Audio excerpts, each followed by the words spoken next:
Titans practiced again on Tuesday. An ESPN story dropped on Tuesday morning. Brian Callahan was almost fired at the beginning of this season. We're going to talk about that. We're going to talk about what happened at practice. And we have Easton Freeze on to talk about this Titans roster, which is going to go through some changes between now and Cutdown Day, but also between Cutdown Day and Kickoff Day. This is the Music City Audible. Let's get to it. Welcome everyone to another episode of the Music City Audible podcast presented by Sinkers Beverages, the premier wine, spirits, and beer store in East Nashville in partnership with 440 Sports. I'm Justin Graver. With me as always, Justin Melo. And Justin, we got a good episode today. And I just want to say to our audience real quick that maybe I am alone in this. And I want people to get in the comments and let me know if I am or if I'm not. I'm at the point, Justin, where I'm kind of over daily practice reports. And I mentioned this a little bit when we talked to Easton Freeze, but I'm just kind of like, okay, they're at practice again. Great. Once we get into week 2, right? Prep for week 2, how much are we going to care about how Cam Ward looked at practice, right? I think that will be a 0. Day 1 of training camp, how much we cared was a 100. Of course. Right now, I feel like it's a slider, right? It's sliding towards 0 from 100 to 0. I feel like right now we're at like a 25 or 30, where we're going to talk about the notable things that happened at practice. But I think we're okay skipping the play-by-play recaps that we've been doing for about 3 weeks now. Am I alone in this? Let us know in the comments. How do you feel, Justin? In my opinion, and I always say this, and you've talked about how you're confused. When does it end? When does it start? To me, there's a very clear timetable. Tomorrow, which is Wednesday's practice, in my opinion, is the last practice of training camp.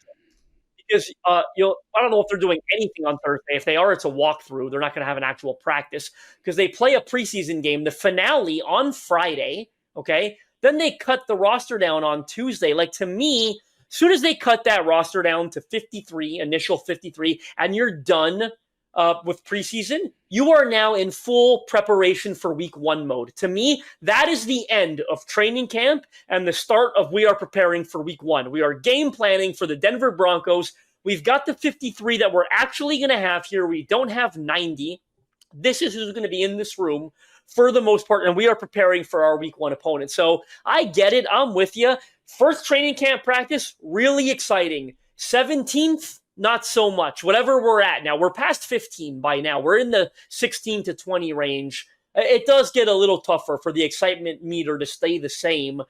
That's why we're going to kind of run through what happened a little bit in quicker fashion than we normally do and get to what was a really good conversation with Easton about roster construction, Cutdown Day, how many waiver claims they might be making, the thinking, the thought process that Mike Borgonzi and Chad Brinker are going through right now with, inside sources from Easton Freeze. So if you don't mind, I'm going to go with the theme of this practice. The main theme, the only thing we really want to discuss is the connection between Cam Ward and Van Jefferson, because obviously coming off that second preseason game where Van Jefferson had that terrible drop, ruined a would-be explosive passing play, a beautifully placed ball by Cam Ward. The fans got on his back. They really got on his back after Cam Ward in the press conference said, Van, I guess, wasn't thrilled with the ball placement. Of course, I'm paraphrasing a little, but said next time I'm going to put it more on his chest. This fan base was ready to jump down his throats. I mean, you jumped down his throat. You said, cut Van Jefferson on the Friday night stream. Well, as we get back to practice here, Van Jefferson, a team-high 4 catches at Tuesday's practice. And I've got some of the notes. I'm going to read them really quickly. Hang on, before you read them, let's add a little bit of context, noting that Calvin Ridley did not partake in today's practice. Sure. He was resting with what they called soreness. I think it's a maintenance day for one of the most important pieces on the offense. And we saw how the passing game struggled without Calvin Ridley, the first team offense passing game, when Cam Ward went 2 of 7 last Friday night. A big reason for that was that huge drop. I mean, those numbers would have looked way different. That drive would have continued. They might have gotten into the end zone. Who knows? At least they were in field goal range if Van Jefferson catches that pass. So this is important because, as much as we all want everyone to stay healthy for 17 games, you never know if Calvin Ridley sprains an ankle or goes down, has to miss a week or 2 or 3. The team still has to move the ball on offense. So you need to know who you can rely on. So I think that this is a really good development for this team, that what happened in practice today, and I'll let you talk through the Van Jefferson plays. Yeah, straight from Teron Davenport, by the way. Great stuff with his training camp notes. But first completion of team period was Cam Ward to Van Jefferson. Sounds like Jeffrey Simmons had a pressure off the edge, which was interesting wording there. Maybe, playing around with his usage there. But Simmons got the ball out. Sorry, Ward got the ball out to Van Jefferson on that one. Well, same period, we've got a Cam Ward completion, back shoulder completion to Van Jefferson. Sounds like a well-placed ball with Jarvis Brownlee Jr. in coverage. I mean, that was notable to me because that is the Titans' best corner right now, and he's broken up a ton of passes at Titans practice. So great ball placement from Cam Ward to Van Jefferson on the back shoulder. And a back shoulder throw means that there's timing involved, there's chemistry involved. So like Right. that's not like necessarily an easy concept to execute. You need to have done it a few times. So again, all positive developments that we're hearing from today. So 4 catches for Van Jefferson at practice. That was 2 of them. The other notable one that made it into, the beat writer's notes, if you will, was Ward to Van Jefferson deep. So a deep ball completion to a beautiful pocket. Great to hear from this offensive line who we've got high expectations for. And Ward, quote unquote, launched it. Now here's the part where you're allowed to be like, oh, I'm not that excited. Van Jefferson beat Clarence Lewis in coverage. That is one of the UDFA corners who has not been very good in the preseason, in my opinion. But all in all, a really good day between Cam Ward and Van Jefferson. And I think they needed that, coming off that drop that went viral. Like I saw people outside of this fan base tweeting that clip. Like I think one of my pal formerly of the Draft Network, Ryan Fowler, my pal Ryan, who was like, oh, what a ball from Cam Ward. Like this thing was everywhere. And then, and credit Van Jefferson, who you're going to talk a little about the work he's put in since then, but he also spoke to the media after practice. And I don't know if Cam Ward was just kind of saying it, that he didn't like the ball placement, was trying to put the accountability on himself, but maybe put some words in Van Jefferson's mouth that he shouldn't have. I don't know. But Van tried to take accountability. He said, no, there was nothing wrong with the placement. It's a good ball. I got to come down with it. That's what he said when he spoke to the media for the first time on Tuesday. Yeah, and that's what you want to hear. And I do think there's a chance Cam accidentally, without meaning to, of course, put some words in his mouth in order to take accountability himself, which we appreciate our quarterbacks when they do that. And to your point there, yeah, that play was everywhere. And I said on our Friday night stream that it might end up being the best throw of this weekend of preseason games, week 2 preseason. I think Russell Wilson's 80-yard shot probably was a little better. Justin Herbert had an incredible throw that might have been a little better, but I think it was still a top 5 throw of the weekend. So nice to see nice to hear what Van Jefferson said, and nice to see what Van Jefferson did yesterday after practice, continuing to take accountability. I mean, this is a longtime veteran in the league. You don't often hear about these guys working on their catching technique at this point in their careers, although you do sometimes hear about them just wanting to maintain their level. But he was apparently stayed late after practice yesterday to work on the jugs machine, not your traditional catch the ball in front of your face jugs machine work, but over the shoulder catches on the jugs machine. So that's great. And then he connects on a deep ball with Cam Ward in this practice. So all great things. You love to hear and see that connection continuing to strengthen. And again, we can't overreact to stuff that's happening in the middle of August, because this is the time where teams are discovering what are our issues, what are the kinks we need to iron out, and then they have 2 or 3 more weeks of practices to get those issues resolved. So as long as you're continuing to see progress, you can see a 1 step backward kind of day if it's followed by a 2 steps forward kind of day. And I feel like maybe the Van Jefferson Cam Ward thing was 1 step backward on Friday night, and at Tuesday's practice it was 2 steps forward. So that's nothing more to say, I don't think. You want to throw a few random other practice notes out there, like that Alec Iamaner dropped a ball over the middle that he needs to catch, or anything else that you saw that you want to talk about? Yeah, well, that was one of them. I was going to give notes on 3 rookies in particular, but it just pumped the brakes a little. We're quick to cut Van Jefferson and say, play the rookies, right? Well, Van Jefferson had a good day, and the rookies did not have a great day. So there was a note that Cam Ward had Shimmeray DK across the middle, but he couldn't catch it, and it sounds like he probably should have. Teron noted that Quandre Diggs was closing in on him, but sounded like a very catchable ball. Then we had the drop to Alec Iamaner, which occurred on a crossing route. Hit him right in the hands, quote unquote, Teron said, but he dropped it. Can't have that, Teron ended that note with. Here's a positive note on a rookie.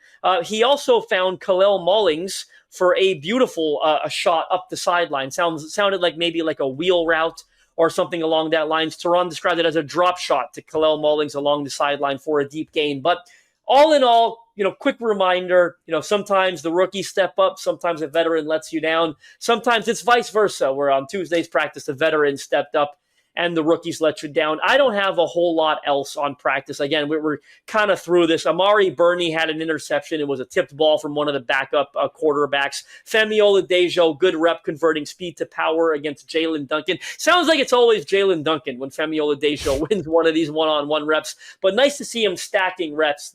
Certainly a good thing to see. Some injury notes quickly. You noted Calvin Ridley was out with soreness. Tavondre Sweat remained out with what I guess is now the most complicated tonsillitis of all time. It's been quite a few practices in a row. He's missed. Kevin Winston Jr. remained sidelined. J.C. Latham went inside after the individual period. Easton noted, who we're about to bring on in a minute, noted that just some hip soreness, no big deal. Titans also waived linebacker Kaliki Hudson. Kaliki Hudson, we barely knew you. He was here for about a week and is already cut. I don't really know what else to say on Kaliki Hudson. They keep churning that linebacker room. Brian Callahan talked about L'Jarius Sneed before the practice, said that hopes that he returns soon. I mean, death taxes and hoping L'Jarius Sneed returns soon. Not sure what else to say on it, but it did almost sound like a hint, like maybe it's actually going to happen. So, I think they're going to give him the Lloyd Cushenberry workload soon. You don't think so? You look like Inspector Gadget, sort of. You're kind of like, I don't know about this. You're playing PI right now. Yeah, I think Lloyd Cushenberry looks great. He was noted as being back again for 9-on-7 work and paving the way for a run, I think a Tony Pollard run in that period. So great to see his progress. Sneed, though, I mean, we talked about it at length yesterday, so I'm not going to spend a lot of time on it. I think this is lip service from Brian Callahan, who over the last year, underrated Brian Callahan thing that we never talk about, has gotten a lot better at not telling us everything in a press conference. When he was first hired, it was like open book, and now he understands how to play the game a little bit better. I'm not buying that Sneed's back on the field until he's back on the field. And whenever that happens, it happens, and that's great for the Titans defense. Until then, they just need to move forward as if he's not even a part of the team. So in terms of planning who's going to be on the field. But yeah, I think that does cover practice very well. I wanted to quickly talk about this ESPN article that was, I think, sort of a co-effort from Jeremy Fowler and Teron Davenport, really in-depth piece. I enjoyed reading it. I'll say that off the bat. It's long. It's worth your time to read, but it's long. It has some nuggets. It also has a lot of information that if you're a diehard Titans fan who's tuned into this podcast every day, who's following the coverage of the team on a daily basis, you knew most of this stuff. You knew Brian Callahan was treating Cam Ward with, the playbook they use for Joe Burrow, not the literal playbook, but like the how to bring a rookie quarterback on playbook. You know that it's very different from how Caleb Williams was handled in Chicago and even how Bryce Young was handled in Carolina. And there's a lot in there from Frank Reich and from Matt Eberflus that I sort of didn't find as interesting because it doesn't particularly apply to the Titans situation. I think the most interesting nugget, and there was also, all about Cam Ward's work ethic and work habits and coming in at 4:30, 5:30. It's been reported at 3 different times now, whether it's 5:30 or 4:30, whatever. He gets in the building early as hell to prep for the day. I did like the note that I don't know if we knew that he went into Brian Callahan's office at some point to get the script for the next day so that he would be ready to go through that script with the rookies the next morning. Just, the preparation elements about Cam Ward that we know about because we've been following this team so closely. So a lot of it was sort of like revisiting nuggets that we had heard, but put all in one place, laid out very well. The most interesting part, I think, was the nugget that Brian Callahan was almost fired, I guess, in January, which we had heard some whispers of. I think Jared Stillman talked about it a little bit. There had been some mentions of it, behind the scenes that we weren't sure if Mike Borgonzi and Chad Brinker were fully sold on Brian Callahan as the head coach and Amy Adams-Strunk, but, they expressed a lot of confidence publicly at the time, and they expressed a lot of confidence, a lot of the same points in this article. But it is sort of the first time we have like an on-the-record published piece, and maybe the second time, where it's like laid out clear, plainly. Brian Callahan was almost fired, and then they decided, you know what, it wasn't a fair representation of his abilities as a coach last year with the situation he was in, so we're going to give him another shot. I'm torn between good. Like, I like Brian Callahan as a person. I like the way he speaks. I like his offensive mind. I like that they didn't have to reset everything after a 1-year experiment. But at the same time, you're also wondering, like, does this mean that he is just going to get fired at the end of this season if things don't go perfectly? I think it's all about Cam Ward, and that's what we've all said. If Cam Ward looks good, Callahan is safe. But if Cam Ward looks good and Callahan is safe, and they only win 5 games, does somebody get scapegoated? Does somebody get let go regardless? Like, what do you think? How hot do you think Brian Callahan's seat is? And what do you think happens if this team only wins 5 games, but Cam Ward looks like the future?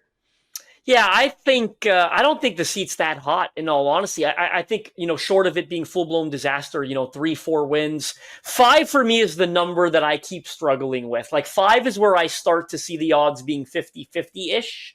I think 6+ wins, he's definitely staying. 3 or 4, I think there's a decent chance he's fired. Really hard, in my opinion, to kind of sell a 3-win team for the second year in a row, on a head coach. 4, I struggle with still. 5 is where I'm like, man, I don't know. I think it goes either way. I think I could see them keeping him under that circumstance. But it seems like they're committed to trying to have continuity, right? Like continuity is an interesting word because we love it. Everyone wants it.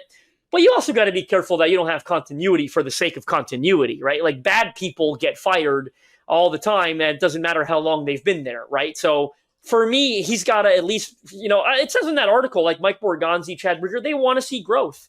And growth means a more disciplined football team. Yes, I think it means a couple of more wins. And yes, it certainly means, even though he's a rookie, that Cam Ward looks good, right? And that he's developing under the head coach. So I'll put it this way to summarize. I think Brian Callahan has as long of a leash as a 3-win coach could imagine having, especially one that is no longer working for the GM who hired him. Yeah, I think that's right. I think his leash is decently long. Longer than fans probably think, and maybe even than fans want it to be. But I'm in on the Callahan continuity thing, not, like you said, for the sake of continuity, but I truly do believe he's a good offensive mind. I truly do believe he knows how to work with quarterbacks, and he just went through this with Joe Burrow 5 years ago and helped develop Joe Burrow into a top 3 passer in the NFL.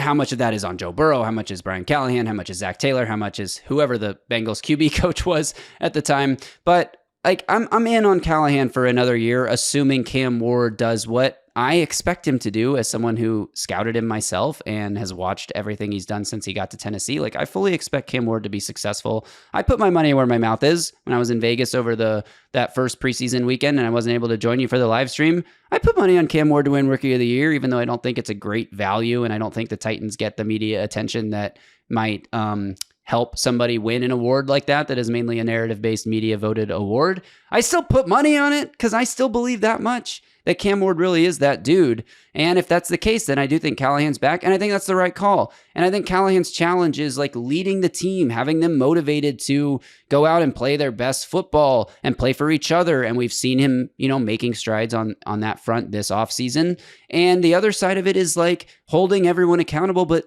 I really think Cam Ward and Callahan are a great match in that regard because Cam Ward is going to be your player-driven accountability leader who helps fill in that fire, the trash talk we hear about that Callahan might be lacking a little bit. So I think it's a good match, and I'm excited to see how this season goes. Like, I really think as much as the Titans might not win a lot of games, I think it's going to be fun because I think the reason if they don't win a lot of games is that the defense simply can't stop a nosebleed. And it might look like the Bengals last year, not the Callahan Bengals, but the Bengals last year where they're putting up 30 points a game, but they're giving up 35 to 40. And maybe the Titans with a rookie quarterback aren't ready to put up 30 points a game. But I think it'll be a lot more pleasing to the eye and a lot more exciting than the 17 points per game they were putting up last year. So that's my take on that. Go read the story if you haven't. Highly recommend checking it out if you're a Titans fan. And you have any final thoughts on that? Yeah, I'll just say if that's the case, then Brian Callahan's keeping his job, and you might be scapegoating the defensive coordinator. If they're putting up 24, 25 points a game, for example, and losing most of them, and I don't think they've got a defensive coaching issue. I like Denard Wilson, but if they need someone to blame and it's not going to be the head coach and the defense is terrible, then maybe, Denard Wilson is this year's Colt Anderson, right? Like a fall guy, if you will, for something that's not going right. But, TBD on that. Again, I'll say I think Callahan's seat is it's a little warm, no doubt about it. But again, it's as cool as anyone in his position could respectfully expect it to be. Yeah, I'm with you on that one. All right, let's talk to Easton now. Justin, you mentioned earlier that training camp ends and they start game planning for the Broncos week 1 after cutdown day, and they have the 53 that they know is going to be their 53. Not so fast, my friend. On cutdown day, they will have 53 guys on the roster. But how many of those guys survive the next day, 3 days, week, 2 weeks leading up to that week 1 kickoff? Probably not 53, maybe 48, 49, maybe 45. That's the question we want to get to the bottom of. And where are those new players going to come from? Free agency, like veterans on the street, waiver claims when over 1,100 players get cut next Tuesday. 1,100, Justin, over almost 1,200. It's a ton of players. And you guys are worried that somebody's going to claim Xavier Restrepo when there's 1,200 players for teams to choose from. Where do those players come from? Is it a trade? Do the Titans trade some late round draft capital, try to get somebody in the building? Maybe not. Maybe. Well, let's see what Easton thinks, Justin. I think it's time to welcome in our guest. What do you say? I think it is. Just to give you the exact math, I just did it. It's about 1,147 players from other teams, the contenders. So not including the Titans, not going to claim their own players, right? 1,147 teams, 37 cuts per team, assuming everyone's got 90, 31 teams, 37 times 31, 1,147. That's good math, my friend. Good job. All right, let's get to Easton Freeze. All right, let's welcome in our guest now, Easton Freeze, A to Z Sports Nashville, one of our favorite guests here on the Music City Audible. Easton, thanks for joining us today. How's it going? Oh, it's going. It's late August, so we're still talking about the practices. Yes, I feel like we're getting to the point where, like, at the beginning of training camp, it was very excited to see just any play, any clip of Cam Ward throwing was like maximum excitement. And then they played in the preseason a couple times, and they've practiced 4 weeks, I guess, worth of practices. And it's like, okay, we get practice is cool. Can we get to the season now? And I feel like there's less excitement surrounding each individual play from practice. But Easton, you wrote something interesting that I wanted to talk about. We'll get to that in a second. First, another really hot day at practice.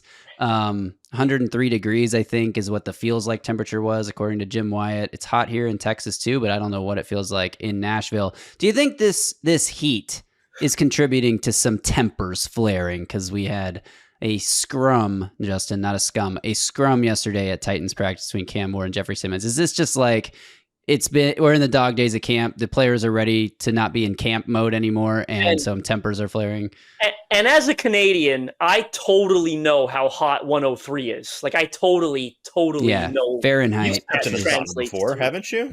I have no idea what 103 means. Go to your local gym and take a seat in the sauna for a moment. And I know it's hot. Sure is. Or just set your oven and then stick your head in there and see what happens. Oh. That's what it is, Justin. It's these guys are tired of. I mean, they're as tired of this as we are. Like they're ready to play real football. They're ready to actually be able to hit somebody. They're ready to not be standing around out there in these practices, which these 2 practices we've had back in Nashville since the road trip have felt particularly low stakes, just because every single practice in Nashville before their big road trip was an open practice, fans, fanfare, Amy showing up, a lot of glad handing and let's show off and all and then it's the stadium practice. And then we're going on the road and we're going to do a joint practice in Tampa, and joint practices are always cool. And then a couple preseason games and 2 days of joint practices in Atlanta, and they got a bunch of fans. And then you come back here on Monday and it's just crickets. Like, there's nobody out there. It's hotter than it was when they left. And it's late August and guys are ready to just be done with this. So I know I'm sitting around on the sidelines sweating all angsty, so I can't imagine that they're having a good time out there actually doing stuff. It's 39.4, Justin, Celsius. That's hot. Thank you for the clarification. That is hot, man. That is really hot. Only a couple days a year does it get that hot here. That is hot. I can confirm now that I know. I'm glad we're on the same page now. The fight, though, I don't want to make this a story. It became a story. We said yesterday on the pod that it's like a little eyebrow raising that Simmons would shove his quarterback. And it's also like maybe a bad look for the national people who are going to pick this story up. But for us, it feels like nothing. Is there any consensus amongst the media people at Titans practice about whether this is nothing or something? Because I wanted to let this die But you guys, and not you specifically, but your colleagues Just out me. there on the beat, wouldn't let it die on Twitter today. It's like we're asking Jeffrey Simmons about it. We're asking Brian Callahan about it. We're tweeting about how it's unacceptable the way it was handled. Like, what's your take on this, and what's sort of the consensus, if there is one, amongst those Titans beat writers? I think it is an exercise in who is in what lane. Like, we all kind of do the same job. We all kind of don't. There are certain things that I'm inclined to get really passionate about that, like my friend Paul Kaharski wouldn't. There are things that he's inclined to get passionate about that I wouldn't.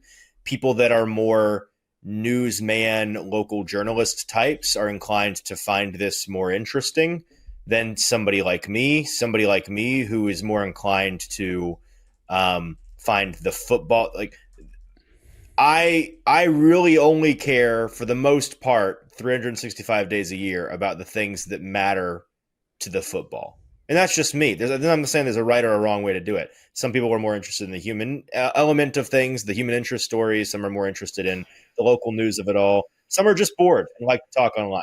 And so I think you kind of see the people that you would expect to find this kind of thing more interesting or mean more are seeing that in it, and those that are more inclined to not care are not caring.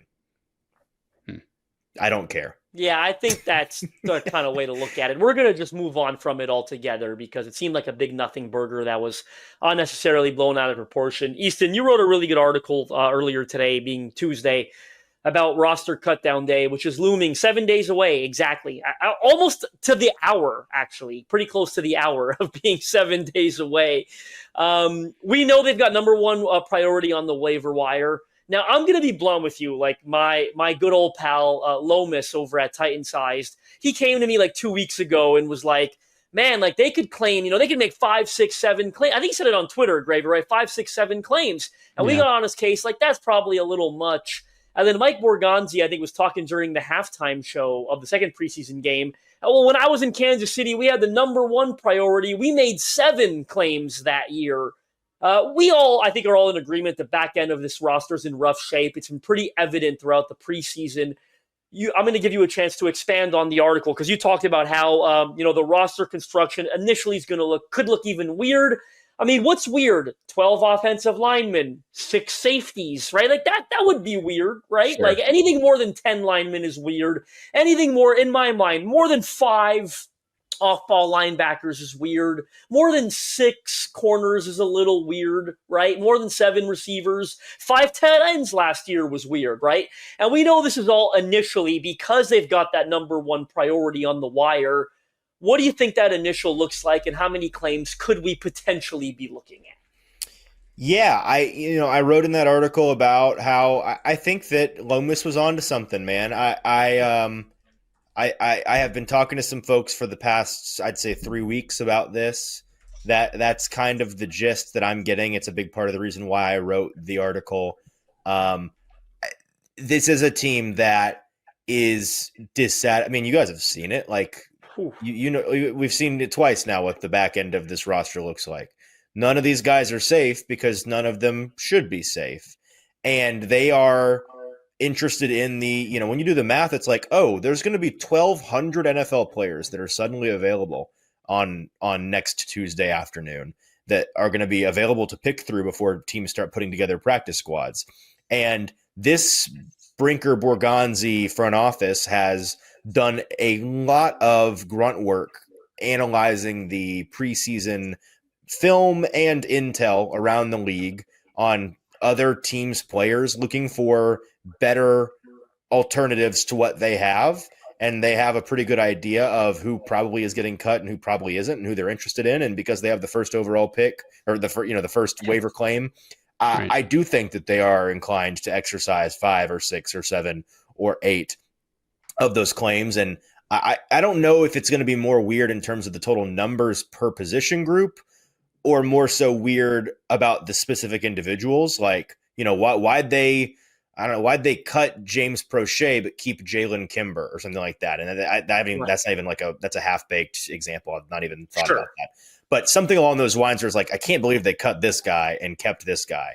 And I can't believe that they kept these two guys on the back end and, turned it into a 6-man safety room or whatever it is. I think that a number of these players that are kept on the initial list will be placeholders. And I think that the roster as it looks exactly 1 week from today will look very different compared to the roster that we will be looking at on that Sunday morning, September 7th, before they play the Broncos. One thing I noted today, and I was going to tweet about it and then I didn't, but they signed 16 UDFAs after the draft. They've already cut 7 of them. Now, I could be misremembering, but I don't recall them moving on that quickly from so many of their undrafted free agents. And I spoke to sources that week in that building that didn't express a ton of confidence, in all honesty, in the crop of UDFAs that they had initially put together. And if you remember, a couple of them got cut really quickly. Like there was, I think the safety out of Auburn got cut really quickly. There was a running back out of Utah.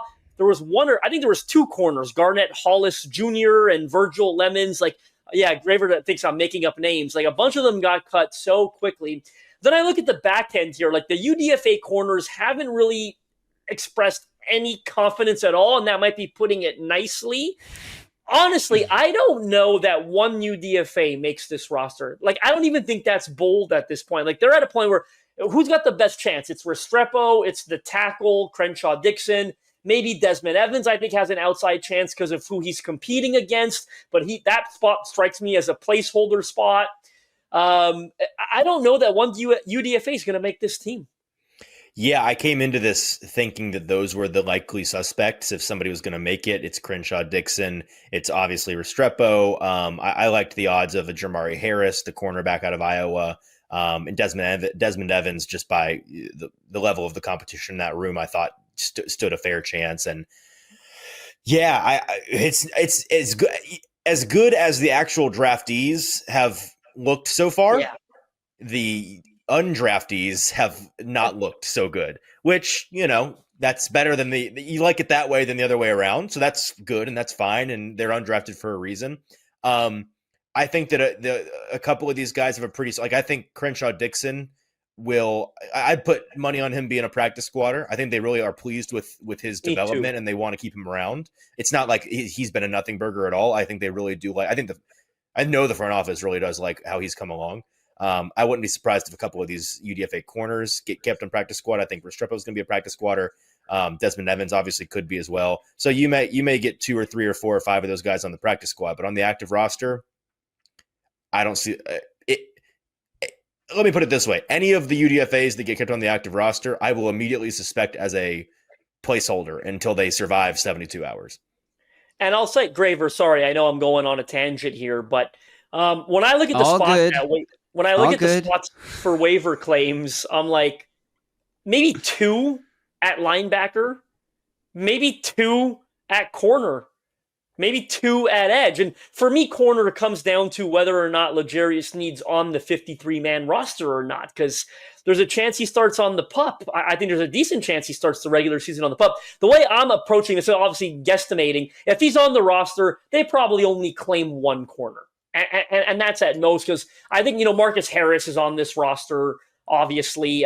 Darrell Baker, I think, has got a better chance to not be on it than most people realize. Oh. I think it's at least 50-50 there. Or maybe not 50-50, but maybe it's 65-35 that he's on it, 35 that he's not, or is a placeholder the way he's been trending.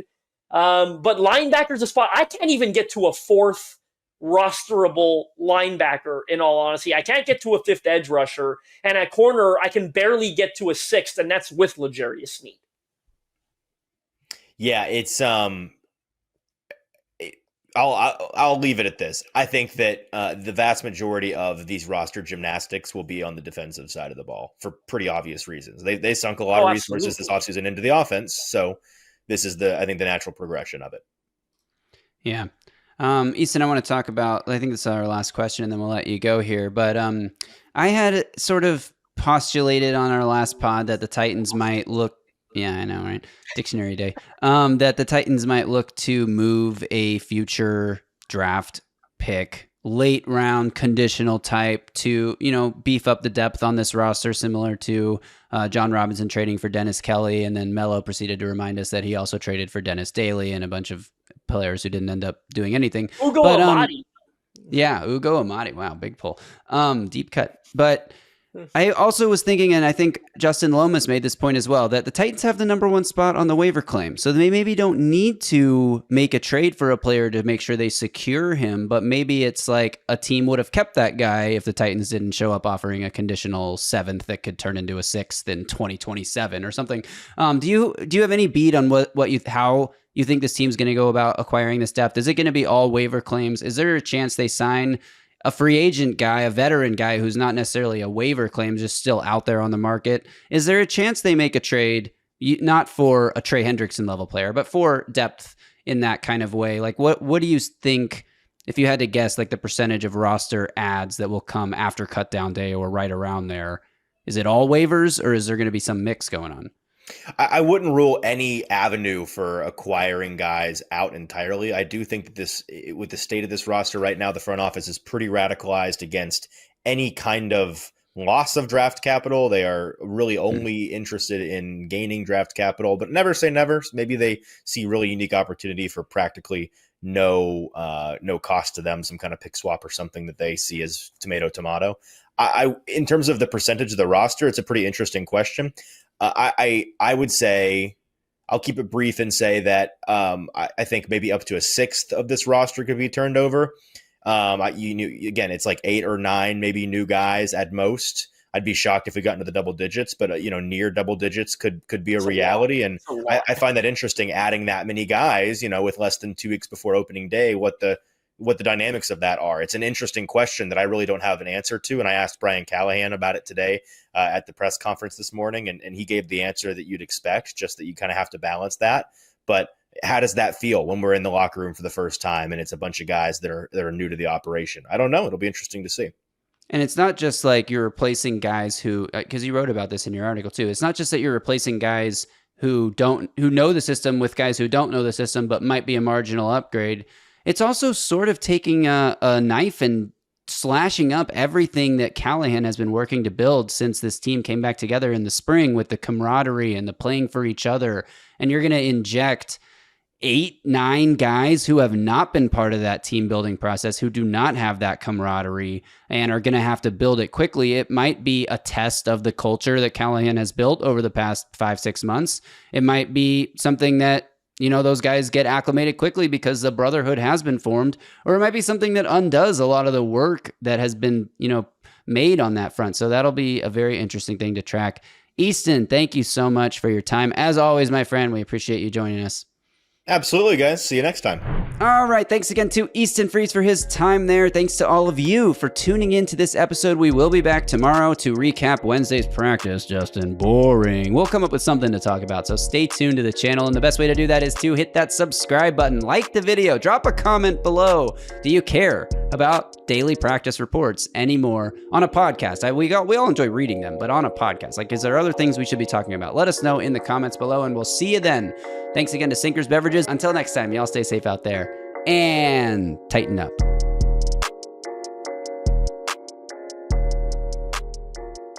A Broadway sports media production.